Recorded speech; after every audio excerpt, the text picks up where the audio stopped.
Hello everyone, कैसे हैं आप सब। I hope you all are doing well. आज हम स्टार्ट कर रहे हैं class 11 chapter number 10 conic sections, जो न्यू एनसीईआरटी सिलेबस के ऊपर बेस्ड है। आज हम करेंगे बेसिक कंसेप्ट्स टू एक्सरसाइज 10.4। 10.4 के लिए जो बेसिक कंसेप्ट है दैट इज हाइपरबोला टॉपिक है उसका, वो हम उसके पूरे कंसेप्ट को क्लियर करेंगे। तो स्टार्ट करते हैं हाइपरबोला के कंसेप्ट को। तो हाइपरबोला क्या होता है उसे हम अच्छे से समझेंगे। हमारे पास एक प्लेन गिवन है, एक्स एक्सिस और वाई एक्सिस, ठीक है। जो हमारा एक्स एक्सिस है इसे हम बोलते हैं ट्रांसवर्स एक्सिस, ट्रांसवर्स एक्सिस, ठीक है। और जो वाई एक्सिस है उसे बोलेंगे हम कॉन्जुगेट एक्सिस, कॉन्जुगेट एक्सिस बोलते हैं, ठीक है। ट्रांसवर्स एक्सिस और कॉन्जुगेट एक्सिस बोलेंगे हम इसे जब हम हाइपरबोला के बारे में बात कर रहे हैं। तो ठीक है, यहाँ पर जो हमारे पास हाइपरबोला होता है, इसमें जो इसकी फिगर होती है वो किस तरह से होती है। यहाँ हमारे पास दो पैराबोलिक फिगर्स होती हैं, ठीक है।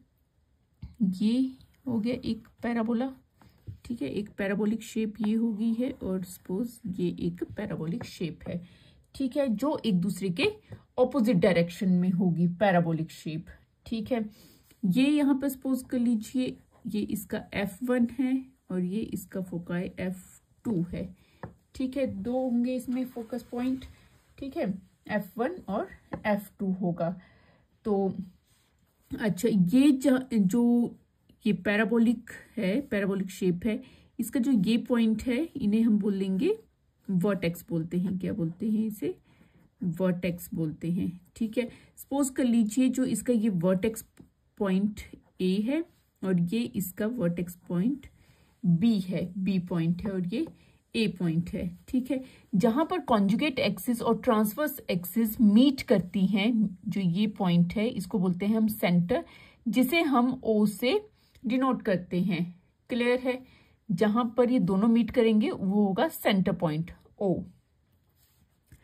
सेंटर पॉइंट ओ से ए जो हमारा वर्टेक्स है, ए का डिस्टेंस जो होगा वो होगा स्मॉल ए, और ओ से सेम बी का डिस्टेंस भी क्या होगा? स्मॉल ए होगा।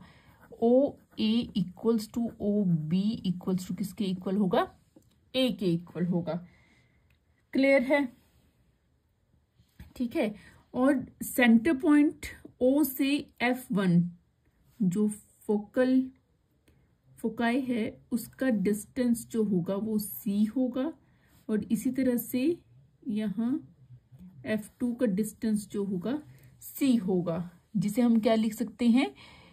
OF1 इक्वल्स टू OF2 दोनों ही किसके इक्वल होंगे? C के इक्वल होंगे। और F1 से F2 का डिस्टेंस जो होगा वो होगा F1 से F2 का डिस्टेंस जो होगा, ये C है, ये C है, तो क्या बन जाएगा? C प्लस C 2C हो जाएगा। क्लियर है? ठीक है। और ये क्लियर हो गया, ये हमारा वर्टेक्स हो गया, ये हमारा क्या हो गया? A पॉइंट हो गया, सेंटर से A पॉइंट हो गया, और ये हमारा C पॉइंट हो गया है, ठीक है।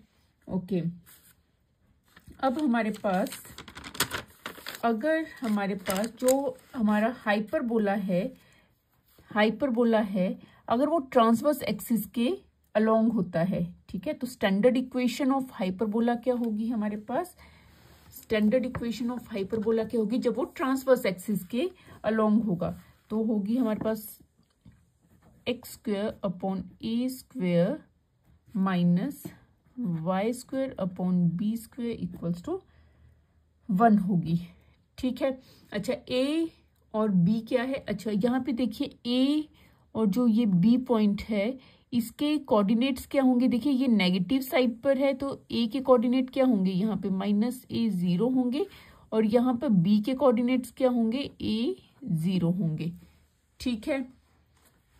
ठीक है, तो ये इसके ए और बी के कोऑर्डिनेट्स होंगे। ये तो हो गया स्टैंडर्ड इक्वेशन हाइपरबोला के लिए जब वो एक्स एक्सिस के अलोंग है या ट्रांसवर्स एक्सिस के अलोंग है, अलोंग ट्रांसवर्स एक्सिस, ट्रांसवर्स बोल सकते हैं या एक्स एक्सिस, बट यहाँ पे ट्रांसवर्स भी यूज किया जाता है क्वेश्चन में, ठीक है।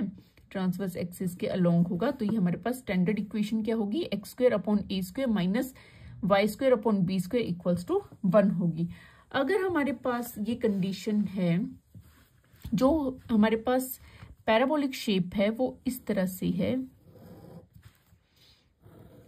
ठीक है, और इसके जो हम वर्टेक्स हैं, सपोज ये ए पॉइंट है और ये बी पॉइंट है, और इसके कोऑर्डिनेट्स क्या होंगे, यहाँ पर ये वाई के अलोंग है, कॉन्जुगेट के अलोंग है, तो ये यहाँ पर ए पॉइंट जो होगा वो 0 होगा, और पॉजिटिव है तो 0 ए हो जाएगा, और बी के कोऑर्डिनेट्स क्या होंगे, 0 माइनस ए हो जाएंगे, ठीक है। तो यहाँ पर जो हमारी स्टैंडर्ड इक्वेशन बनेगी, स्टैंडर्ड इक्वेशन ऑफ हाइपरबोला क्या बनेगी यहाँ पर, जब ये किसके अलोंग है, कॉन्जुगेट के अलोंग है, तो यहाँ बन जाएगी y square upon A square minus x square upon B square equals to 1 हो जाएगी, ठीक है। कब होगी ये, अलोंग कॉन्जुगेट और वाई एक्सिस के अलोंग होगा, जब हाइपरबोला अलोंग कॉन्जुगेट और वाई एक्सिस, ठीक है। तो यही होगी इसकी standard equation of hyperbola, y square upon a square minus x square upon b square equals to 1। अब देखिए यहाँ पर हमें ए और बी तो पता लग गया है, ए और सी तो हमें पता है, बी हम कहाँ से फाइंड आउट करेंगे, तो बी फाइंड करने के लिए यहाँ पर हम फॉर्मूला यूज करेंगे ए स्क्वायर, हम फॉर्मूला यूज करेंगे A square plus B square equals to C square, और यहीं से हम बी स्क्वायर का फॉर्मूला हम यूज कर लेंगे C square minus A square, और हम लिख सकते हैं B equals to square root of C square minus A square, ये यूज करेंगे हम बी फाइंड आउट करने के लिए, ठीक है। उसके बाद एसेंट्रिसिटी हमने फाइंड आउट करनी होती है, जो हमने प्रीवियस में भी सेम ही रहेगा फॉर्मूला। एसेंट्रिसिटी ई का फॉर्मूला होता है सी अपॉन ए, लेटेस्ट रेक्टम का फॉर्मूला होता है 2b स्क्वायर अपॉन ए होता है, ठीक है। तो हमने हाइपरबोला, यहाँ पर हाइपरबोला के सारे पॉइंट्स अच्छे से समझ लिए हैं, एसेंट्रिसिटी पर समझ ली है, लेटेस्ट रेक्टम, उनके स्टैंडर्ड इक्वेशन ऑफ हाइपरबोला समझ लिया है, अगर वो एक्स के अलोंग है या वाई के अलोंग है, अच्छे से हमने उसे अच्छे से समझ लिया है, ताकि हम एक्सरसाइज के क्वेश्चन जो हैं वो इजीली सॉल्व कर सकें, ठीक है।